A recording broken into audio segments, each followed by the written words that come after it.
missed a bunch of times, some ups and downs for JT Miller. But I mean, you mentioned Garland. Hoglander comes in, has a really nice rookie season. There's expectations for Vasily Podkolzin. Where do you think that, at least at the start of the season, the players that will be lining up with Pettersson, because obviously it could change very drastically, but where do you think Travis Green, the coaching staff, have in mind for him to avoid that slow start that he had last year?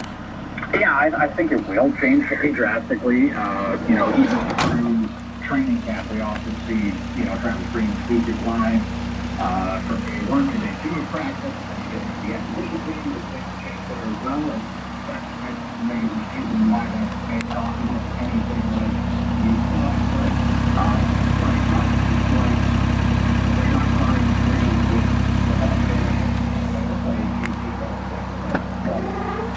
I don't know how they'll start, but I would expect that at times we see the Waddle line, and at times we see JT Miller move to the middle. Try to create some scoring depth, because that really is something Canucks have lacked. Through Travis Green's entire tenure as the head coach, is a third line that helps them produce offense and drives play.